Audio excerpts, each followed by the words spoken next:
Hey folks, all right, let's get straight into it. Module 1, Introduction to Quantum Mechanics and Review. So let's go ahead and take a look at our learning goals first. So I'm going to have all the learning goals for each module summarized here at the beginning. And each mini lecture video will only cover one learning goal.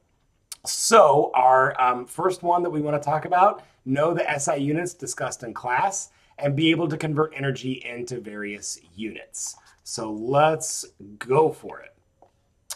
So first at the top of the list, we have a Newton, right, which we use to describe force. And there's an equation that I like to use to remember the units. That is F equals ma. Hopefully you remember that from your physics. And if we recall, the standard unit for mass is the kilogram, and standard unit for acceleration is meter per second per second.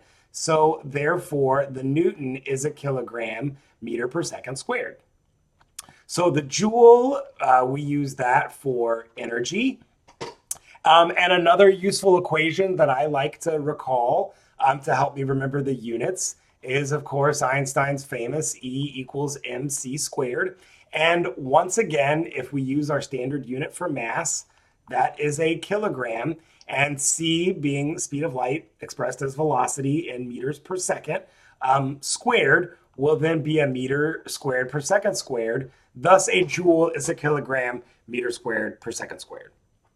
So the watt is a unit of power, and that has units of joules per second, or of course, that would be kilogram meter squared per second cubed. So an amp is a unit of current, okay? And that is basically a rate of charge. And so that's given in units of coulombs per second, where coulomb is our standard unit for charge. And of course, here we have it right there. Coulomb is our charge.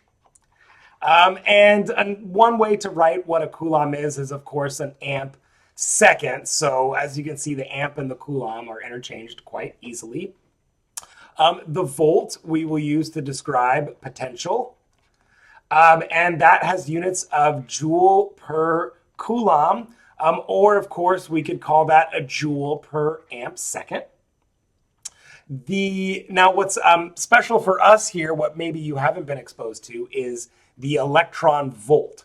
So it is still a joule per coulomb, but now specifically it's a joule per coulomb times fundamental charge E. Okay, so what that means is we have a joule per coulomb times the fundamental charge, which is 1.602 times 10 to the minus 19 coulombs. Therefore, 1 electron volt equals 1.602 times 10 to the minus 19. I wrote coulomb. I meant to say joules. Okay, first lecture, we're going to make some mistakes. So we talked about Boltzmann's constant a lot in Chem 361. And so just as a reminder, Boltzmann's constant is the gas constant divided by Avogadro's number. And to 5 significant digits, that's 1.3806 times 10 to the minus 23 joule per Kelvin. We're going to see Boltzmann's constant appear a lot in this section as well. Wave number, that is a Greek letter nu. Let's rewrite that arrow there. So that is the Greek letter nu. And when we put that little tilde right there, that is specific for wave number. So the wave number is given as 1 over the wavelength, 1 over lambda. And one way we can calculate that is if we recall our relationship E equals hc over lambda, and noting here that wave number is 1 over lambda, then we can say that the wave number nu tilde is E divided by hc. So I just divided both sides by hc. And our standard unit that we like for wave number, recall from your organic chemistry, is the inverse centimeter, 1 over centimeters, though we will be able to use that in other units like 1 over angstrom or 1 over meters. And of course, I wrote down H right there, Planck's constant. So remember, that is 6.626 times 10 to the minus 34 joules times seconds. And the last constant to discuss here is something that maybe you haven't seen before, and that is H bar.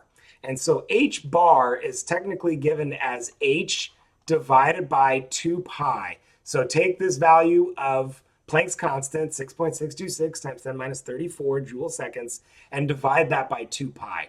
And as we're going to see in this module, that factor of 2 pi is going to appear a lot. So the use of H bar is a matter of convenience. Okay, folks, I'll see you in the next video.